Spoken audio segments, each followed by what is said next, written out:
So I thought this was an interesting piece of news that's come up this weekend as well, because I have consistently asked, what is the current state of Horizon? Because Horizon is still in use in post offices today. And a subpostmistress here has come out and said, post office scandal, Horizon is still a flawed system. A Persia postmistress says she is still in 2024, still having to make up shortfalls from the Horizon software system at the centre of the post office scandal. Marlene Woods has run the post office in Comrie for almost 5 years. So she's taken it over after all this has started coming out, around the same time as the Bates and Others case versus the post office. But she is now in debt and the business is up for sale. She's in debt. This is somebody else's life being ruined as we speak because of the state of the Horizon system. So it sounds like it's not been fixed. They just stopped prosecuting people.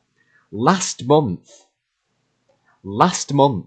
December 2023, she repaid a £414 discrepancy from her own money back to the post office. The post office here are allegedly still getting sub-postmasters paying Horizon shortfalls from the system, which has consistently been shown to be flawed, been bug-ridden. Fujitsu have admitted that, the post office have admitted that, the government have admitted that, yet they are still, by the sounds of it, taking payments for these shortfalls. She said Horizon was still a flawed system despite reassurances. Well, where have we heard Horizon is a robust system before? The scandal has been described as the biggest miscarriage of justice in UK history, and it only seems to be getting bigger. Look, here's the listing for the post office. 375,000. Outstanding business opportunity. She probably wants to keep that post office, but can't, isn't allowed. Is she going to be able to sell it? Given everything that people know now. Looks like a beautiful property. Looks like something where that is important for the community. The postal services. We know the post office deal with lots of key banking services now, particularly as bank branches continue to shut down across the country. And she's being forced to sell it because she's in debt because of Horizon shortfalls. Really? This is still happening? Despite everything that we know? The 4-part ITV drama Mr. Bates vs. the Post Office renewed mass public interest in the scandal like never before. Ms. Woods told BBC Radio's Good Morning Scotland programme, there are still discrepancies. It's still Horizon we are using, albeit we've been reassured that it's been looked into and made more robust. More robust than the failing flawed system that it was. Well, that isn't reassuring. From everything that we're hearing in the inquiry now, it's not clear how it could be any less robust.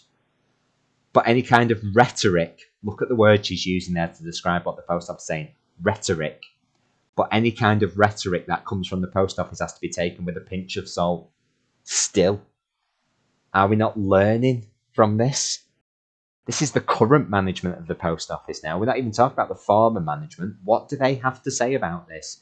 What does Fujitsu have to say about the current state of the Horizon system, where they've just been given around £50 million to extend it until 2025? I would not trust it. How can any sub-postmaster be expected to trust the system which has been used to persecute thousands of people over 2 decades? She said the post office was not quite as hard in pursuing shortfalls as before, but the thought of the appealing the shortfall was still daunting. Sub-postmasters, current sub-postmasters, still feel afraid, despite everything that we know, despite the public outrage, of appealing shortfalls that Horizon says is happening. The post office was not quite as hard because they're not sending people to prison anymore. Well, that's not much comfort, I imagine, for current and former sub-postmasters at all. You don't know what repercussions you'll perhaps have from that, she said. She's clearly worried about what post office are going to say or do to her She knows people have gone to prison. She knows people have lost their life savings. She's in debt herself. You don't know what repercussions you'll perhaps have from that. The treatment that we get today, while it might not be quite as punitive in the Mr. Bates programme, it's still happening. There you go. You've got a current sub-postmistress who's repaid a shortfall in December 2023. It is still happening. It is still happening.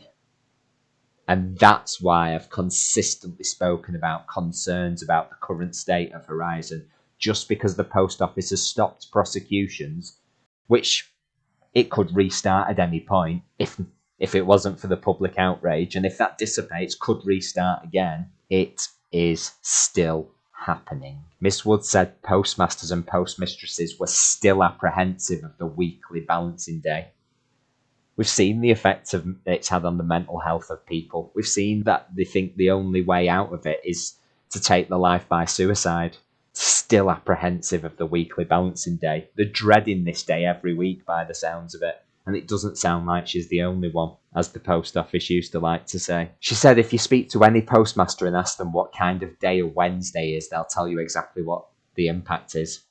They're dreading Wednesdays because that's the day they've got the weekly balancing day. They're dreading putting the fingers in. The tension, the anxiety that they must be feeling as they're entering in all the figures. Hoping, crossing the fingers that it balances and that it's not going to show a shortfall, which they still feel obligated to pay back, so that they don't get sent to prison, so that they don't lose their families, so that they don't lose their houses.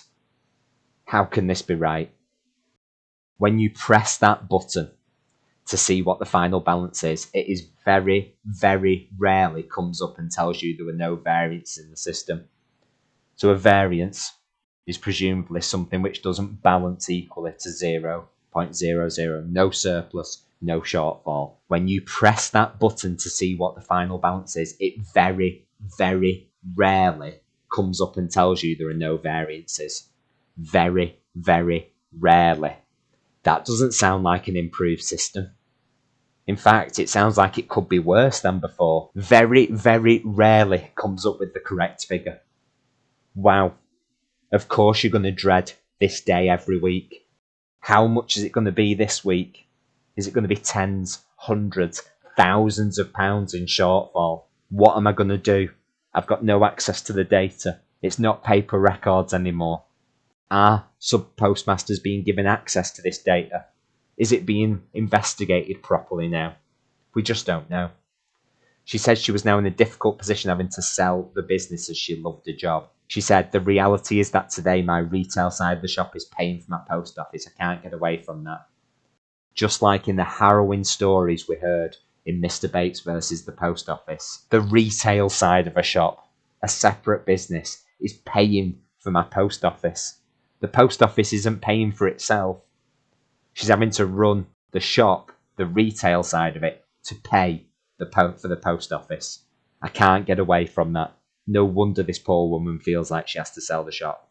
I don't get a salary. I don't get a wage. I get paid every time someone brings in a return that they've bought online. I'd have to process 36 of those parcels to get 1 hour's national minimum wage. 36 parcel returns for 1 hour's national minimum wage. Shocking. A post office spokesperson said, we are very sorry to hear of the experience our postmistress for Conwy Creek is having.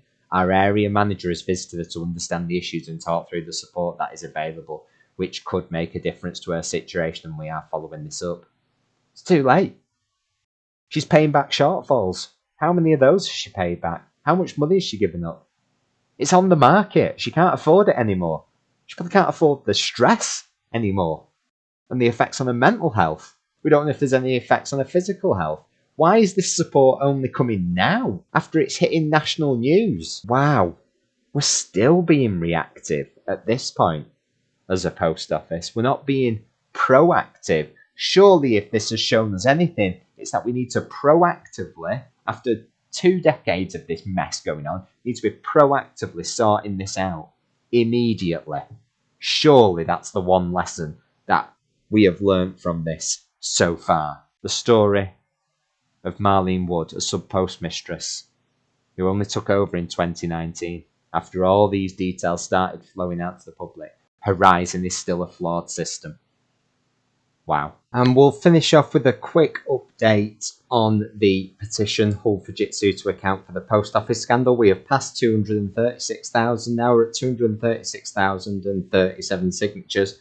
Thank you to everyone for your continued support. Thank you to Suzanne, Janice and Roger who've signed in the last 5 minutes. Keep signing, sharing and subscribing for further updates as we follow the unfolding post office scandal, as we help sub postmasters and their families seek the justice that they deserve. Take care.